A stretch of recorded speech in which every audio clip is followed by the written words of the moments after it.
Ladies and gentlemen, welcome to our Wednesday night class. We are learning the Zera Shimshon on Parashat Mishpatim, and as we always know, this week is a very interesting Torah portion. I always say that, but I think this evening we're going to be challenged with certain questions and some very strong and prominent life lessons that I'm sure everyone is going to enjoy. Tonight's class is dedicated, number one, for the happy birthday of Isaac Capuano, who is a regular with us this evening. So thank you very much. Welcome and happy birthday till 120 in good health, and that you should also have a refuah shlema for your back and live many, many more years with your wife, your children, grandchildren, and also hopefully your great-grandchildren. Come, V'ezrat Hashem. So Mazal Tov, and thank you everyone for joining us. This week, Parashat Mishpatim follows the immediate episode of the receiving of our Torah. We know that the Torah, the Ten Commandments, is mentioned twice in our Torah, last week being the first and the original. The other time, in Parashat Vayetchanan, which is in the book of Deuteronomy, is Moses recounting that whole episode. But it was literally last week where the Ten Commandments was given to and received by the Jewish people. Right after that, there is a small episode that the Torah speaks about the altar, the Mizbeach, where offering sacrifices were to be brought in the tabernacle and eventually in the temple, the Bet HaMikdash. And right away we have this week's Torah portion. Anyone who would like to follow in this week's Torah portion, we're on page 416 in the Art Scroll Chumash. We have Chumashim here.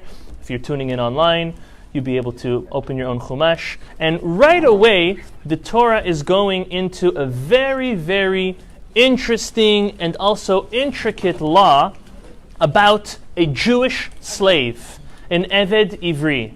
And before we get into it, because we're going to get really deep into it, and it's going to be fascinating, we have to ask ourselves, out of all the laws the Torah is going to come out right at the beginning with, speaking about right to follow the Ten Commandments, we're speaking about an Eved Ivri, a Jewish slave. Is that by coincidence? We obviously know that it's not coincidence. There's a couple different reasons. I want to go with the approach that there is a grand misconception based on the society that we live in. See, especially in Western culture, there has been traditionally a separation between church and state. And that means there's religion, and then there is life. And that is a complete mistake based on our Torah.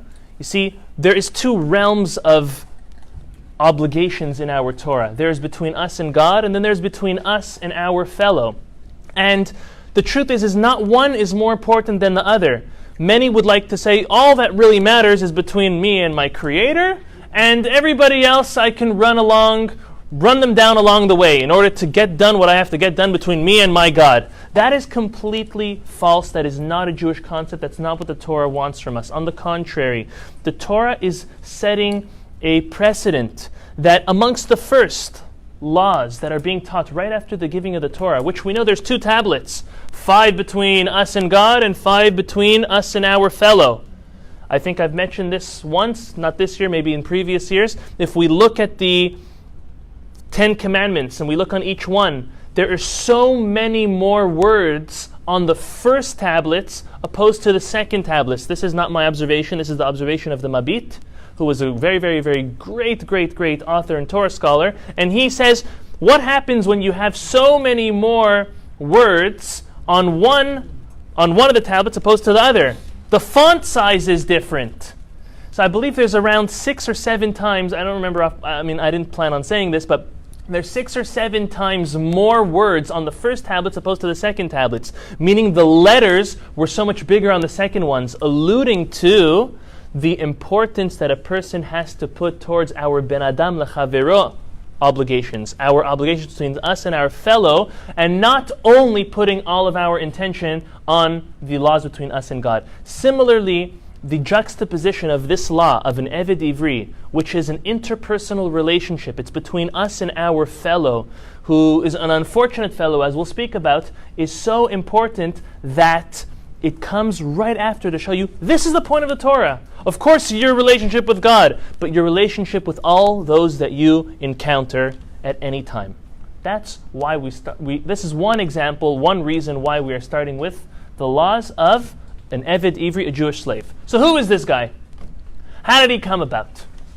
So it happened to be an unfortunate circumstance that I'm going to give you now this basic interpretation, but by the time we get to the end of the Zera Shimshon on this part of the slave, the Jewish slave, I think we're going to see a fascinating novelty that's maybe make some of you hate me for saying it, but if we just take a step after I say it and you understand the explanation, I think you'll like me even more. So, and it's not me saying it, it's the Zera Shimshon. So I can't take any blame and any credit. Okay, now listen to the following. There's a fellow who got himself into a financial crunch so bad that he was stuck, and he went to steal something from another fellow, and whatever he stole has now vanished, whether it was money or whether it was an item that he sold for money, and that money is now no longer. What does he have to do to pay back? Well, he's got to sell himself as a slave and get a yearly wage, whatever the number is. They'll assess the individual, how old he is, how strong they are, how wise they are, what are their capabilities, and then they could get a yearly wage of $40,000, $50, $60, $70. Maybe the guy is super, super smart, can make his master a lot of money. He's worth $100,000 a year. So he goes to be a slave until he pays off that debt of what he stole. This is the individual we're speaking about. We'll speak more about him. Let's get into the verse. Right at the beginning of the Torah portion, it says, "Ve'ela mishpatim asher tasim lifnehem," and these are going to be the ordinances that you will place in front of and you will teach the Jewish people. What are they? The first one, ki tikne eved ivri. When you're going to purchase a Jewish slave. See, another thing is the individual who stole doesn't necessarily mean that he's going back to work for the person he stole from. Right? Imagine someone breaks into your house. Even if he owes you money, you might not want him to work in your own house. So most of the time, the slave didn't work in the same house he committed a crime, and he found someone else which was willing to employ him. Sometimes it did work out, most of the time it didn't work out. But regardless, when you're going to purchase an Eved Ivri, why are you purchasing? Because if I'm now purchasing a Jewish slave, then the money that slave is working for you, I'm not giving to the slave, I'm giving it directly to the person he took from. Okay? So when I'm going to buy him, meaning I'm acquiring him and then now having to pass that money on over for his work, for his service, what does the Torah say? Shesh shanim yavod. He has up to 6 years to pay. So we hope that his crime was not worth more than 6 years of work. But that's a start. Uvashevi'i Yetzeh lachofshi chinam. The Torah says on the 7th year, they are set free. He has to go free. Now, one of the very, very famous continuations of this story is, what happens if he decides that he wants to stay? He likes where he is. It says over here, finding it. Which pasuk are we at? Okay, verse 6. Verse 5. V'im amor yomar ha'eved. And what happens up at the top of page 418? And what happens if this slave says, Ahavti et adoni, I like my master. Et ishti, I like the wife that he gave me during my time of service. And I'm attached to the children I had with this wife. Lo etzeh chofshi. He can't just leave. If he wants to stay, he can't just stay. What does he have to do? And this is the famous verse. This is verse 6. V'yigisho adonav eladel et ola mezuzah. The master brings him to the doorpost. And what does he do? He takes a nail and a hammer and he pierces his ear. This is very, very peculiar. Rashi tells us right away. You know why? Well, because he heard, and we just read about it, he heard at one of the 10 commandments that thou shalt not steal. You're not allowed to steal. This guy went and he took matters into his own hand and he went to steal. How is it that you're not listening to the 10 commandments that we just heard? Boom, we're going to hit you on your ear where you're supposed to hear from. Make sense? Absolutely not. But let's just continue because it doesn't. Okay? There's so many questions on this. Okay? We're going to address two major questions. The first is so elementary in just our basic logic and process of this whole episode that it's like baffling to me that I never thought about this. And I wonder if anyone here in the audience has thought of this question. Question's so simple. When did this thief, we're going to call him a thief or a slave, I'm going to be jumping back and forth, we're talking about that person. When did this thief commit the crime? Okay, so let's say for argument's sake, in the year 2000 is when he stole and got caught. And he was tried and he owes now $500,000. Or let's make it easy, $600,000. He was going to work and make a wage of $100,000 per year. So by the time 2006 comes along, he says he wants to stay. Oh, come here, fellow. We're going to go knock a hole into your ear. When did he commit his crime? He committed his crime in the year 2000. When did he not listen to what the Torah has to say about not stealing? Was in 2000 when he committed his crime. But the Torah says if he wants to stay, that's when you're going to make a hole in his ear.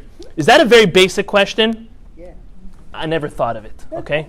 So listen to, I'm going to give two other answers, not from the Zera Shimshon, from the Ger Rebbe, one of the very famous rabbis, Hasidic rabbis from the Ger dynasty. Listen to two interpretations that the Ger Rebbe gives. Absolutely amazing. First is,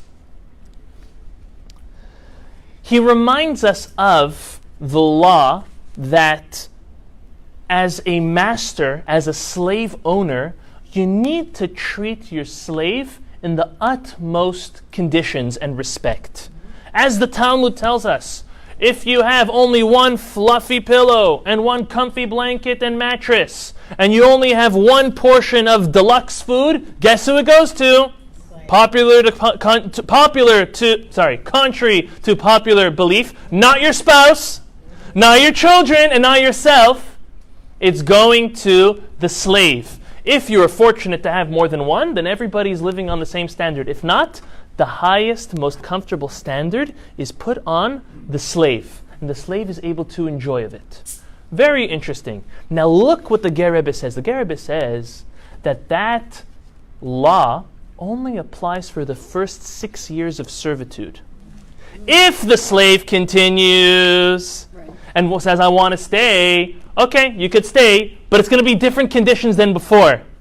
You're not getting that comfy bed. I'm going to give it to one of my children. I'm going to give it to someone else. You're not getting the fancy food and all the other commodities that you were able to partake in. Now that is all stopping. So listen to what the Ger Rebbe says. The Ger Rebbe says, for the first 6 years, that slave is not really a slave. You know the slave is the master. The master's a slave to the slave. So there's no reason to put a hole in his ear as a sign that this is my slave, because he's not really your slave. You know when he becomes your slave? When now he is demoted from his life of comfort and his servitude, and now he's really entering to be the status of a real slave. Although we know that servitude only goes until the Yovel year, the Jubilee year, but still now it's changing into a different mode. Now, let's hold off first. Now let's look at the second answer he gives. A fascinating answer in its own right. Why did the fellow sell himself as a slave or was forced into slavery? It's because he needed to. He needed to pay back that which he took. So he didn't want to go into slavery. It was against his will. He didn't have necessity to have money to pay back. So the Ger Rebbe says, now that he continues and says, I want to stay and be a slave, that's when we pierce his ear, because now he's clearly going against what the Torah says, that God should be your only master. You should be a slave to no other except for God. These are the two answers of the Ger Rebbe. Again, they're pretty similar. Not pretty similar, I guess pretty simple. The first is now he becomes a real slave in his status, and the second is now he's really defying and going against. The Zera Shimshon is not going to make it that simple, I'm sorry, so you're going to have to bear with me a little. It's going to make it a little more complicated, but I think the lesson that comes from this complication, or depth, if we want to put it, is second to none. He starts off by telling us a story that's recounted in the Talmud with Rish Lakish. Rish Lakish as we know, was a Baal Teshuvah.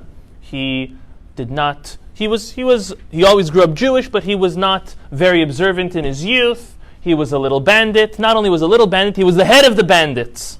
I'll recount the story that was the tipping point. Right? Great name. Great name. Reb Shimon ben Lakish, also referred to as Resh Lakish. He's as follows. This was the story that the Talmud recounts that made him change from being the head of the bandits to being one of the greatest Torah scholars, Talmudic scholars that the world has ever seen. So Rabbi Yochanan, who was the rabbi who gets the great merit of bringing him closer to God and closer to Torah, was exceptionally good looking for a man. And one day, this great rabbi was bathing. He was swimming in a lake. And Rish Lakish, always up to no good in any way, he sees him and thinks it's a woman. The Talmud says that Rabbi Yochanan was overweight, which back in the day was something very attractive and, like the concept of chokers, right? This is not something which dates back that many years ago, even to more recent years, right? It was a sign that a person was able to afford wealth and able to eat. Okay, so he was overweight, but he was also clean shaven. Not because he shaved, he just didn't grow facial hair, and because of this, for whatever reason, Rish Lakish mistaken him for a woman. And what does a bandit do when he sees a woman swimming? I guess jumps and dives and tries to get her. That's what he was doing. Okay, the Talmud praises Rish Lakish's vigilance, that he jumped from very, very far. The Talmud tells us exactly how far, and he dove and was doing things which are absolutely amazing just to get all the way to her, which was a him. As soon as he jumps upon Rabbi Yochanan, he looks at him and says, "Oh, you're a man." You're like, okay, wrong person.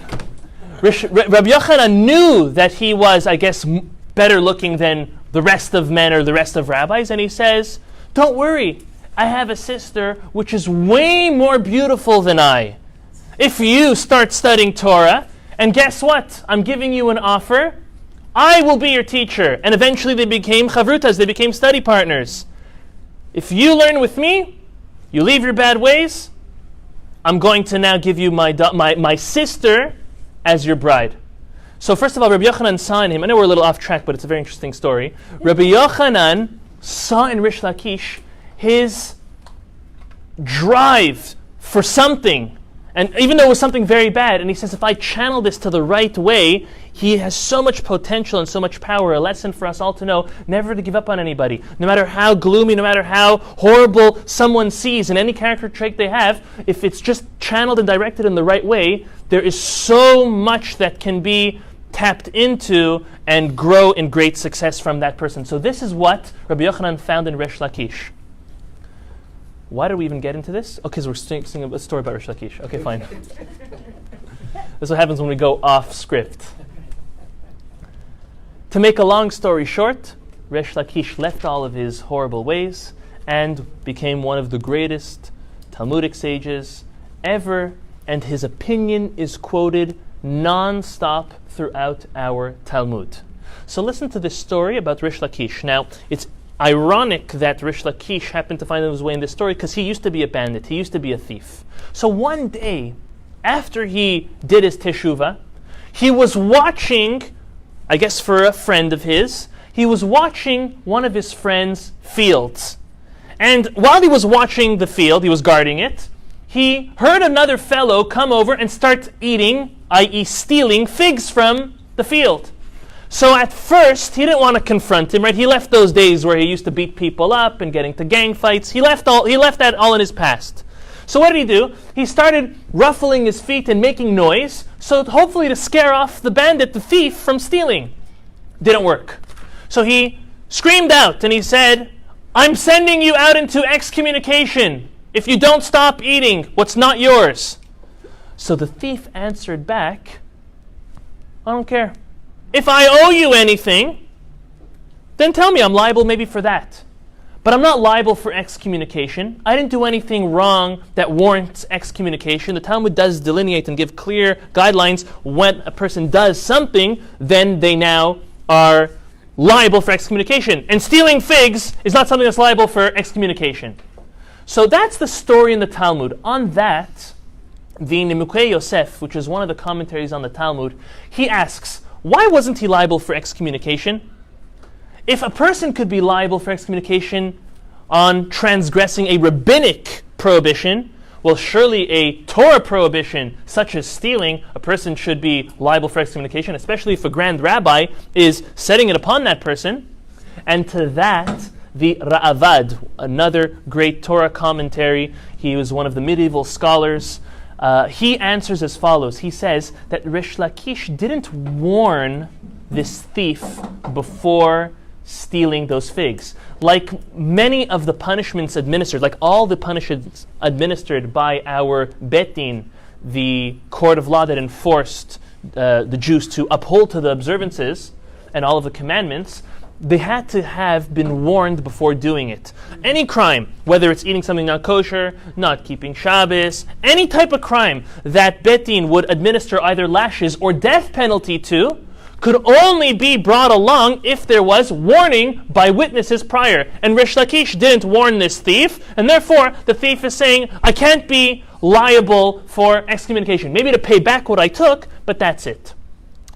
Last little complicated part, and then we'll get back to something a little more normal. The Bet Yosef, which is also, as we know, Rabbi Yosef Karo, he says that warning someone to not take something that's not theirs is only an obligation if we don't know what their intention is for. Meaning, is it to steal, which is malicious, or is it to take something and replace it and to pay back? That's when, if you don't know what their intention is, that's when you need to warn someone not to steal something. However, if it's clear that whatever the person is taking is theft right out, then there's no obligation to warn the person. So what's considered, how would you know if someone's intention is one way or another? As follows. If someone takes something which is for sale, okay, someone goes into a store and unfortunately takes something which is not theirs, they can always come back and claim, I was taking it and with the intention to pay later, pay right now, pay when I have the money, okay? But when a person takes a personal item of someone, something that is not for sale, then it's obvious that their intention is not to pay it back. It's a malicious act. Based on this, the Zera Shimshon says that this slave, right, he was a thief that now became a slave, or he's becoming a slave, he may come and claim, even if his intentions are unknown, whether he took something which is obvious he wanted to steal, or maybe something he wanted to pay back, he can now come and claim, I was stealing it with the intention to pay it back. And it's not clear from our Torah, it's not black on white in our Chumash that that's prohibited. To that we answer him, it is a clear prohibition. It's not clear in our Torah, but the Talmud, and I'll tell you exactly where, the Talmud in Masechet Baba Metzia, page 61b, tells us that it is equally prohibited to steal something with the intention to pay it back. So this thief thought I was maybe allowed to. We tell him, no, you're wrong. That's part one. Listen to part two. This is one of his claims. Now we're going to see a second claim that this thief may have. Second claim the thief may have is he would say, well, I wasn't sure what would be better. Would it be better for me to sell myself as a slave, or would it be better for me to take something that's not mine with the intention to pay back? What was his rationale be? The Zera Shimshon says, the Talmud tells us in Baba Batra, page 116a, that when a person has, unfortunately, poverty in their home, it is worse than 50 lashes. Now we can all imagine how painful one lash is. We're talking with a leather whip. Very, very painful. 50 of them, okay? Poverty in one's home is much more painful than even 50 lashes, the Talmud says. The Maharsha, one of the commentaries on the Talmud, explains, and he says that when a person has a feeling of dependency, it is crushing them. When a person is dependent on someone else, it's very, very hard. Independence in one's livelihood is something which is tremendously important and kind of sets a person free, allows them to breathe. So this individual, now he found himself in a horrible situation, very compromising situation, but he made the wrong decision. And his rationale could have been, well, I'm in such a hard place because it's horrible to feel dependent on someone else. So what I did is I took matters into my own hand. I stole something with the intention to repay. We come and tell him, you were wrong. You should have sold yourself as a slave because not only is it not a bad thing to do, it's something which is encouraged to do. Unfortunately, if a person owes someone something, they're in debt and they have no other way to pay it back, well, we would now unfortunately encourage the individual, sell yourself as a slave, so this way you can pay back your debt. So now to sum it up, the Zera Shimshon says, this individual, this thief, made two gross mistakes. Granted, he was stuck, he was in a very hard situation. However, he made two major mistakes. Mistake number one is he thought that it's not a problem to steal with the intention to pay back. And we said that's wrong. It is not allowed. Second mistake is he thought that you're not allowed to sell yourself as a slave. It would be better to take something with intention to pay back. We said, no, really? You should sell yourself as a slave. Now comes the Zera Shimshon and explains, today, as we said before, in the year 2000, when the crime was committed, he now owes money. He doesn't have what he took anymore. He doesn't have what he stole. He used it to pay back another debt. He burnt it, he lost it, he spent it. Today he owes the money. Today we are holding him accountable for that he owes. And that's why today is being sold as a slave. But we are not condemning him for being malicious in his theft. Because we don't know what his intention was. He may say one thing or another, but we don't know. We give him, as the Zera Shimshon says, listen to this is the punchline. We give him 6 years of leeway. But when the year 2006 comes, as we imagined in our story, when 6 years passes, and now he says, I want to stay here. What is he doing? He's saying retroactively he didn't fix his two wrongs. His number one is ignorance of not knowing the halacha, the law, that's stealing with the intention to repay. He's still proving he's ignorant. How's he proving he's ignorant? There's a verse at the end of Parashat Behar. If anyone has a chumash, it's on page 706. It says as follows. Chapter 25, verse 55. It says, Ki li b'nei Yisrael. God says, the Jewish people are mine. Avadim avadaihem. They're my slaves. God says, why? God says, because I took them out of Egypt. What were we when we were in Egypt? We were slaves. What were we when we were taken out of Egypt? Slaves. We were not free. We just had our ownership transferred from a ruthless, heartless king, and that was Pharaoh, to a merciful, compassionate, and loving one wanting to give us and to bestow blessing upon us.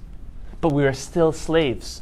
So this thief is proving his ignorance yet again. He proved it once by stealing and not knowing that you're not allowed to steal and with the intention to repay. And he's proving it again. They say, go back and learn. Open the Chumash and start reading.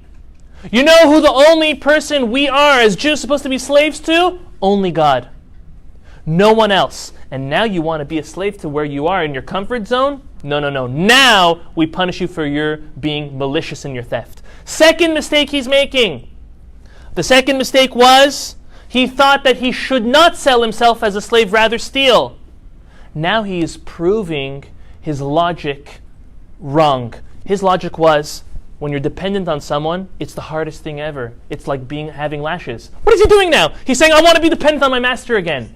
It was 6 years, I want to keep on being dependent. Oh, because of your two mistakes that you made and that you are proving your way to continue in them, now you are being punished and your ear is going to be pierced. Okay? It's a lot deeper than those first two answers we gave, but I think it makes a lot of sense. Now the Zera Shimshon asks another basic question.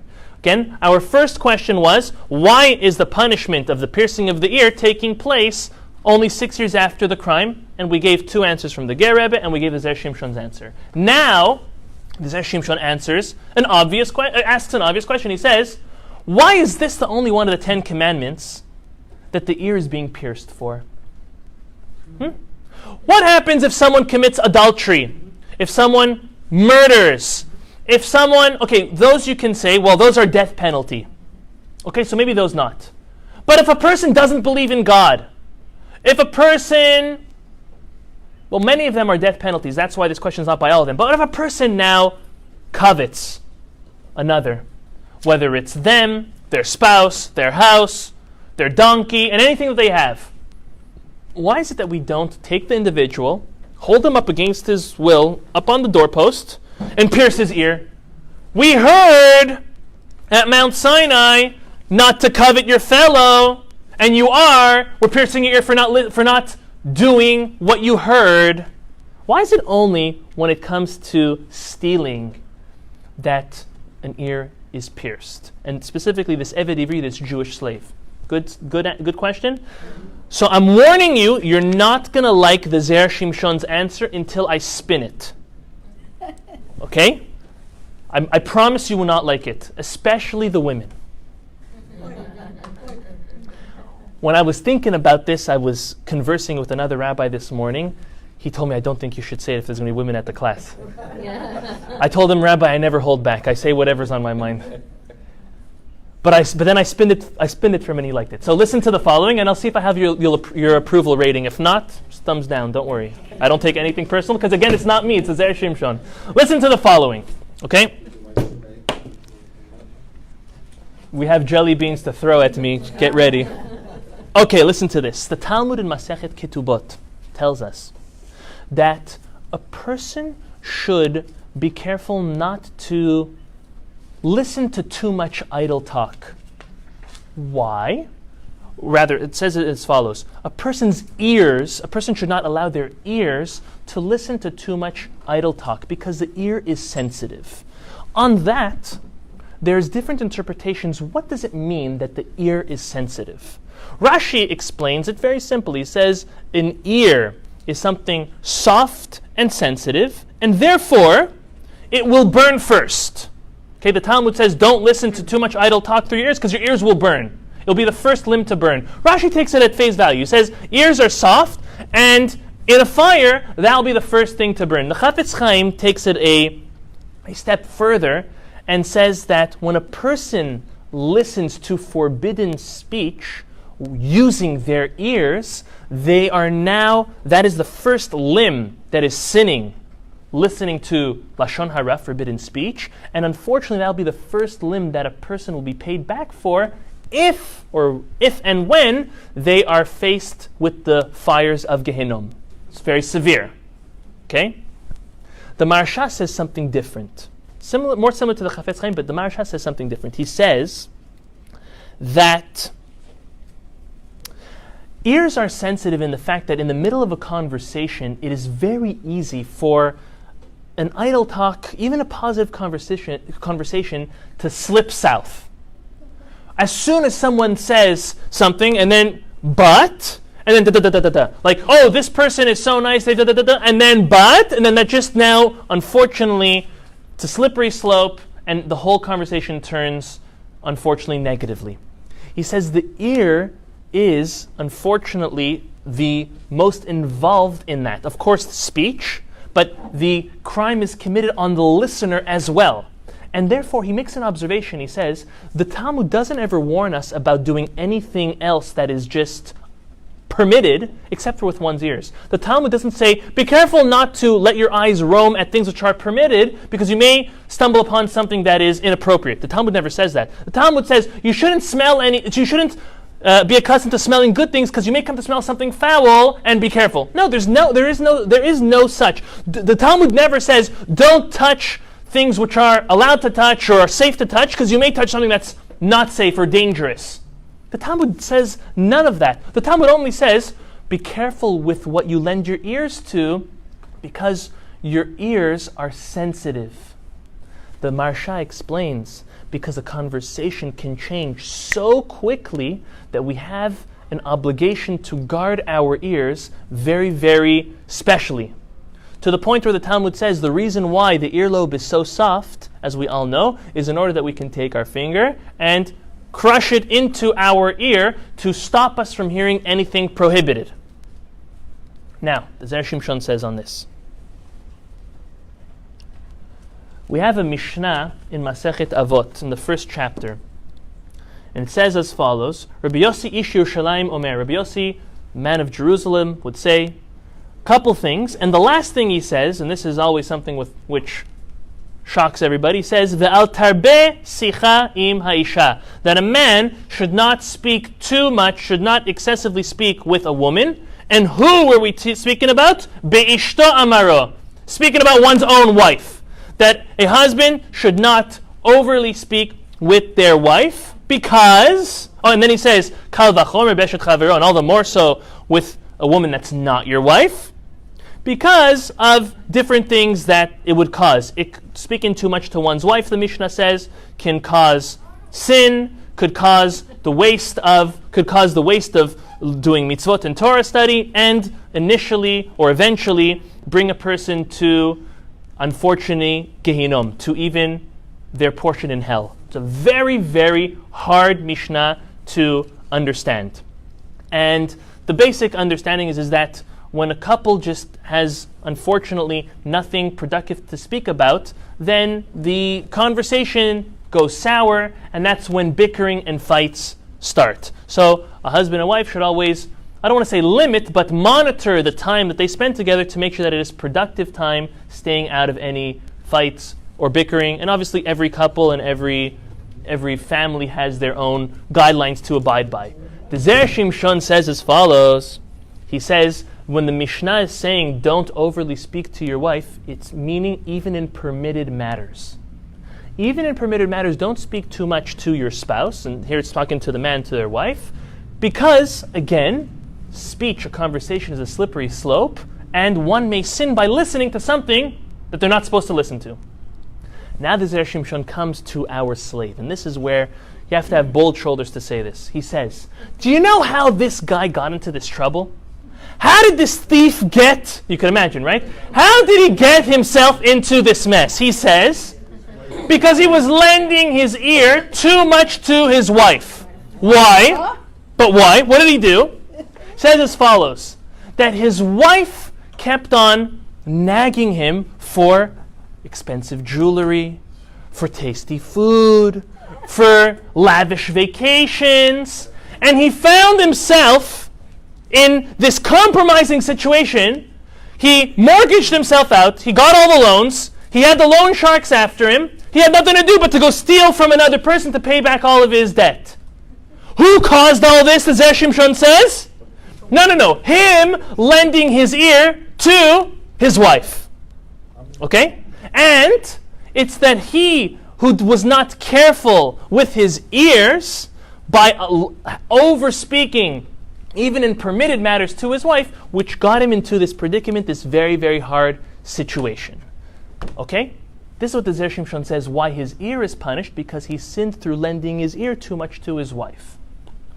That's what he says. Very, very harsh. Now listen to how I spin it. As we all know, that a wife can either make a house or break a house. It could either make a man or break a man, build him or destroy him. We all know this. Anyone who is married knows this from day one, and the longer you are married, the more this concept is solidified in your mind. Very good. I'll say that on camera. Barry's adding in, if you're divorced, you know it too. Baruch Hashem, Barry's married, Baruch Hashem, for decades. Okay. But listen to something else I want to share with you. Okay, so now we made positive of the Zera Shimshon's chidush, okay? But I want to add something very important. Why is it that certain women are so much more materialistic than others? You may think about it about yourself if you're a woman. You may think about it about your spouse, the woman you're married to. Some women are very materialistic. Others are moderate. Others are overly materialistic. Some don't care. Some, that's all they care about. Where does that come from? Okay, so some people never ask this question. Other people are asking this question every single day. Now, I'll tell you where it comes from. It comes from the following. You might say from the family, but it's more, no, that's not the real answer. Listen to the real answer, and I'm sure you're going to agree with me. It comes from following. Again, it's all based on the husband. A woman who feels neglected from her husband, she now has, unfortunately, too much time on her mind, too much headspace in her mind, and now she has to fill that void. What's she going to fill it with? Materialism. It's the quickest, most instant gratification pleasure that they can get their hands on, and as we all know, it's a endless rat race. So think of it.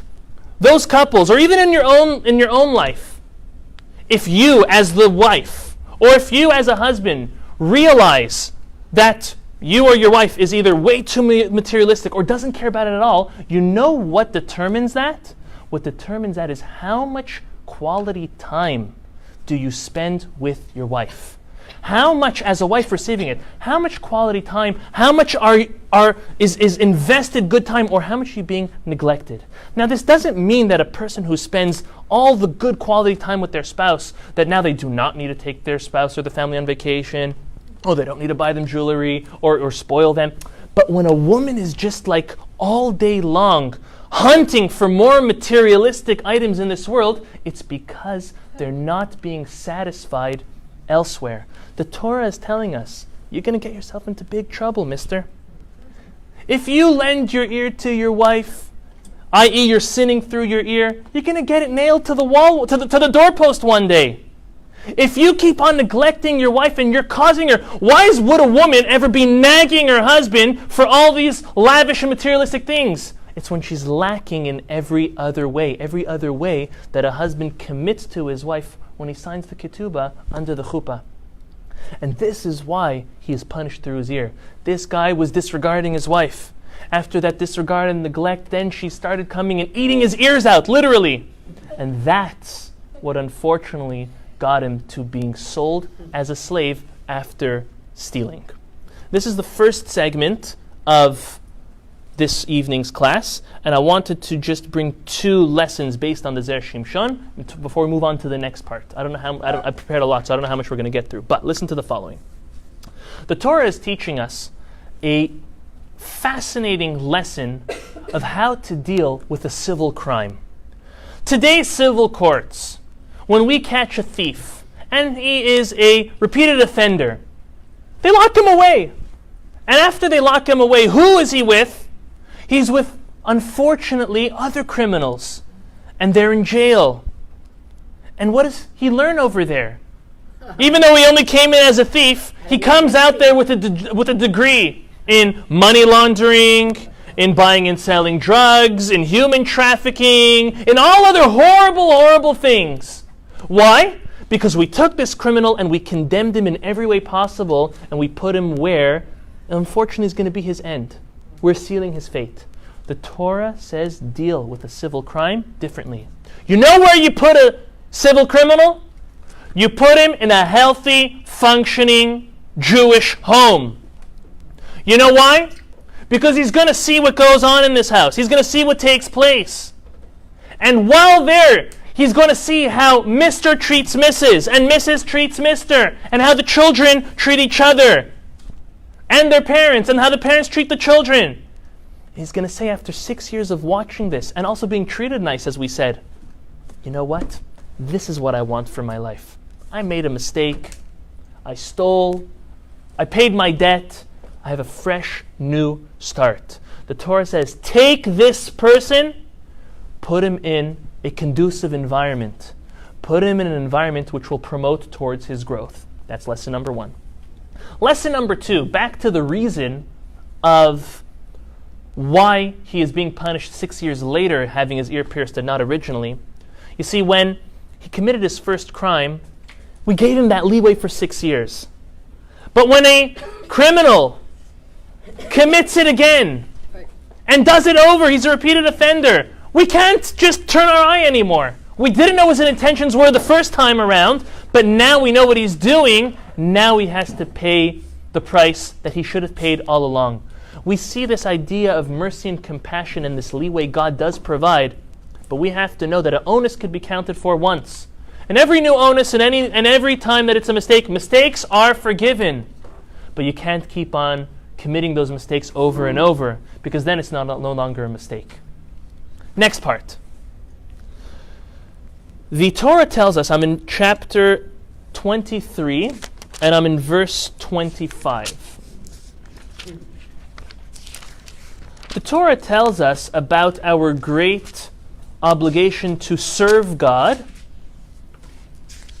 and its merits and rewards God grants us. It says, Va'avadtem, I'm on page 438. Va'avadtem et Adonai Elohechem. We are to serve God, our Master. And then what's He going to do? Ubarech et lachmecha ve'et memecha. He is going to bless us with food and water, livelihood. Va'asiroti amachala mikirbecha. He's going to keep us healthy. That's really the same. Next, lo tieh meshakela v'akara be'artzecha. He's going to make sure that there's not going to be anyone barren in our land, meaning everyone's going to have children. No one's going to be childless. And the third is, et mispar yamecha amaleh. God's going to grant us with longevity. So God's telling us very simply, there's three things that He grants us when we serve Him. Number one, livelihood. Number two, children. And number three, longevity, a long life. The Me'am Lo'ez explains that the word avodah, which may be translated as work, is really much deeper than that. Avodah, as we see in Pirkei Avot, means service. What type of service? The service that was done in the temple, which is today replaced by prayer. The Me'am Lo'ez explains that the great dedication a person has towards their prayer, which is avodah, is what grants a person these three great blessings. Of course, we need to observe all the commandments in our Torah, but when we are committed to our prayer and concentrating in our prayer, it really does bring all of these blessings upon us. Again, that's livelihood, children, and longevity. Asks the Me'am Lo'ez. He says, the beginning of the verse starts in plural, va'avadtem, which is a plural language of us serving God. It then continues into singular, et lachmecha, mispar yamecha. It's speaking in singular. It starts off with the mandate as plural, and then it ends off with the rewards in singular. Why is that? He explains as follows. This is the difference between a human king and God. A human king gives the masses his command. He gives a mass communication and command, and then he really cares about overall how the results were. Okay? He gives out a law. This year taxes are going to be 50%. Okay? At the end of the day, he just cares that the majority of the people abide by it, and then the rest is history.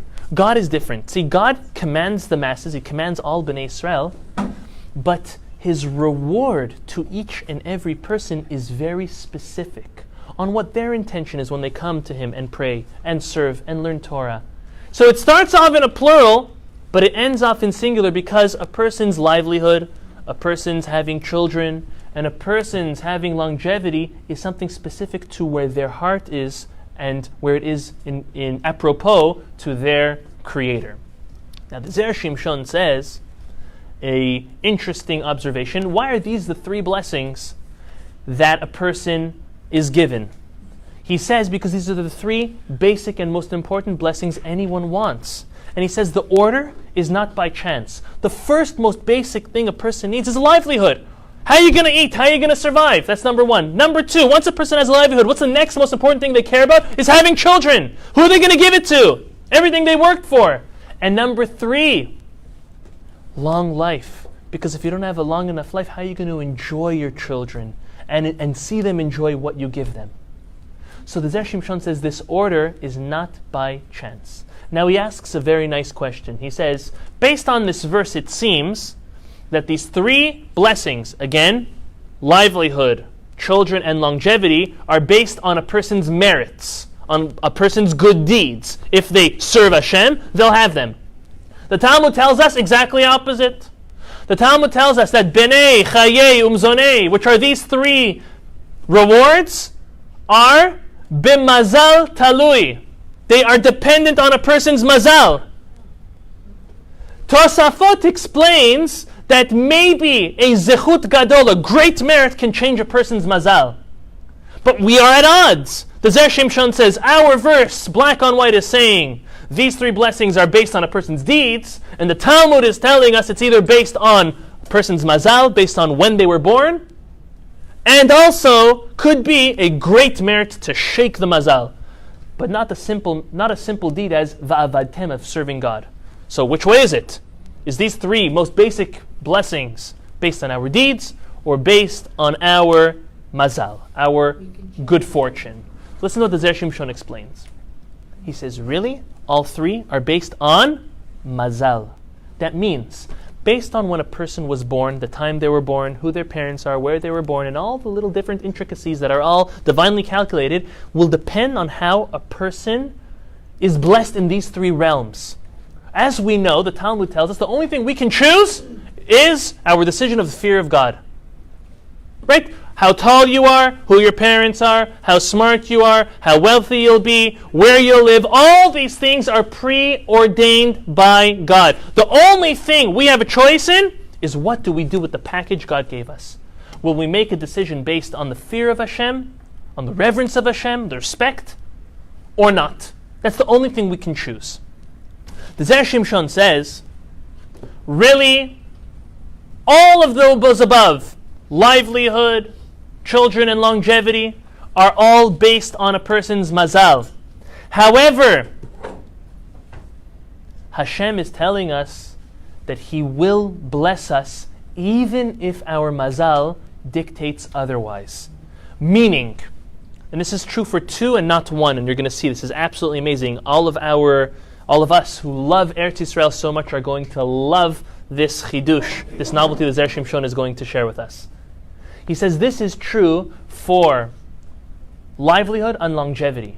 And he proves it from the verse. The verse says, what's God going to give us? Lachmecha, your bread. Meaning, the Zera Shimshon says, that even though you are only going to be allotted based on your mazal, a very small portion of livelihood, but you will make do with that small amount, and your stomach will be filled.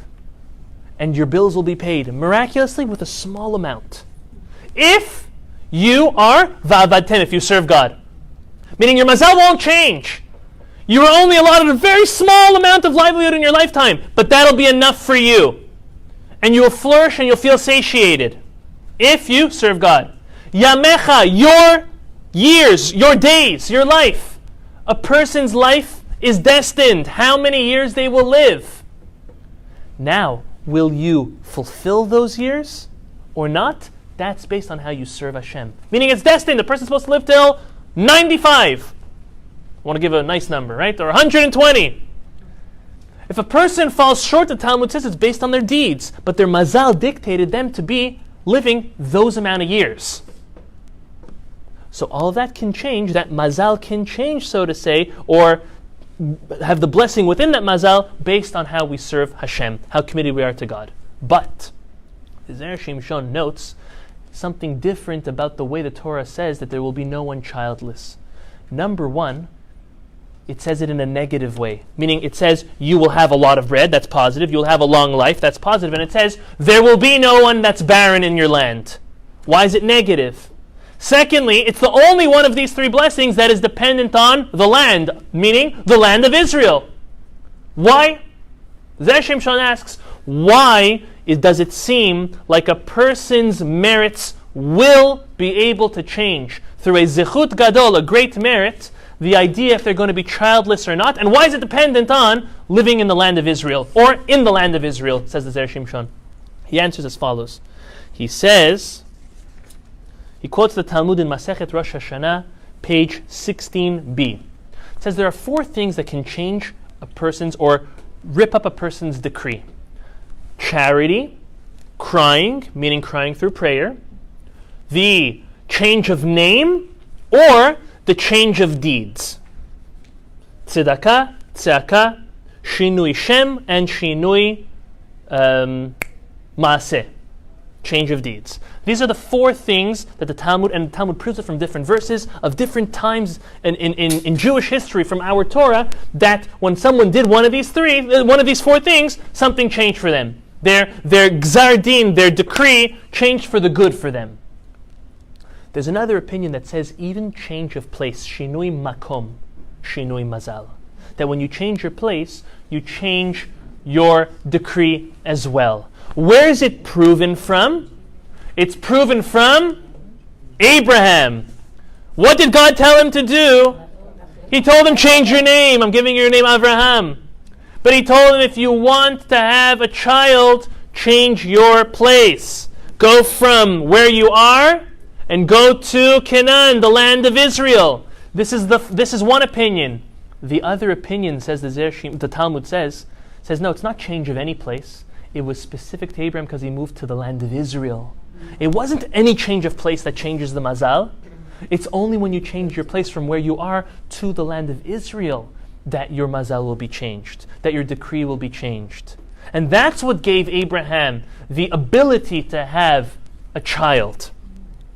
Comes the Zera Shimshon and explains, our verse is telling us that even a person whose mazal dictates that they will have no children, if they move to the land of Israel, it can change. The merit of living in the land of Israel can change mazal, says the Zera Shimshon.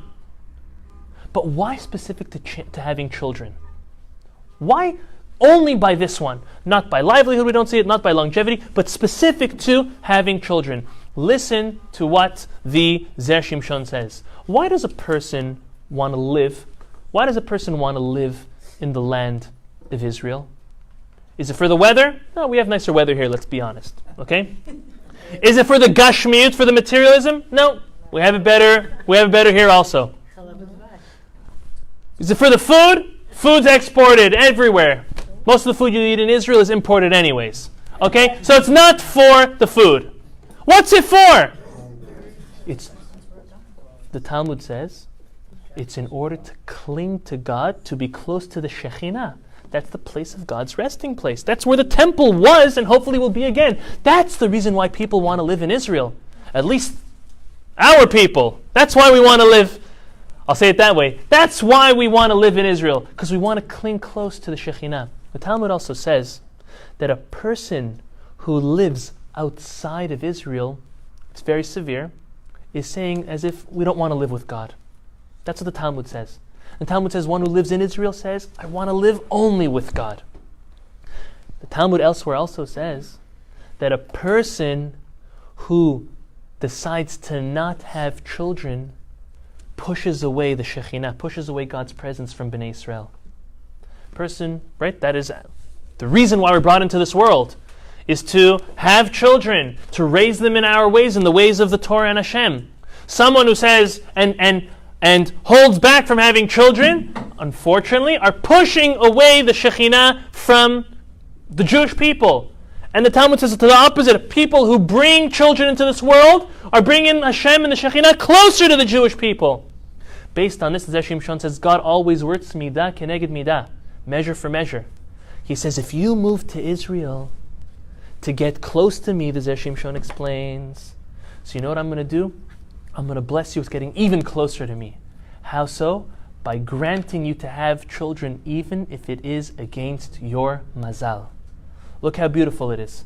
So longevity and livelihood, that is preordained. Based on how we serve Hashem, is how much is that going to be fulfilled or not. But when it comes to having children, if a person is having a hard time having children, if a person wants the most successful children, it's very hard to say. But it is in Eretz Israel. It is in the land of Israel. It's hard for us who live in the diaspora. However, the merit of living in Israel has the power, the Zera Shimshon says, to change one's mazal, to change the preordained decree. Something that may be not able to be changed in any other way. So, as a lesson for this is, we can never discount the idea of living in Israel.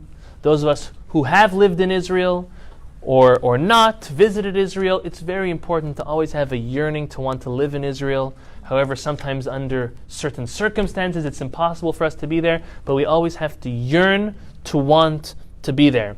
That's number one. The second is based on what we learned from the Zera Shimshon, the purpose of livelihood, the purpose of parnasah, the purpose of wealth is to provide for your children, for your grandchildren. What else is it there for? Of course it's there for you. You worked hard for it, for your own security, but it's there to give. If God bestows a person blessing, it's there for them to share, which is tremendously important. The third thing to have in mind is that when a person keeps the Torah, when a person worships Hashem, it's important to note that because of that, God is going to be able to change their mazal only for the good. So we learned this evening how important it is to commit ourselves to God, to serve Hashem with a whole heart, and to understand that the things that happen in our lives are in our own hands. We decide them. Everything is preordained, but we decide how to walk along that map. That map is made, it's drawn out, but we are able to choose how we walk through that map. And hopefully by making the right decisions, committed decisions to Hashem and our Torah, we be as successful and great to have long lives, healthy lives, lives with our children and grandchildren, and in great financial success at the same time. Why not? Okay? Thank you everyone for coming. Next week's class, same time, same place. Tomorrow morning we have a class at Young Israel, 11 a.m. We are in the 3rd chapter of Pirkei Avot. Any questions? Rabbi. Yes.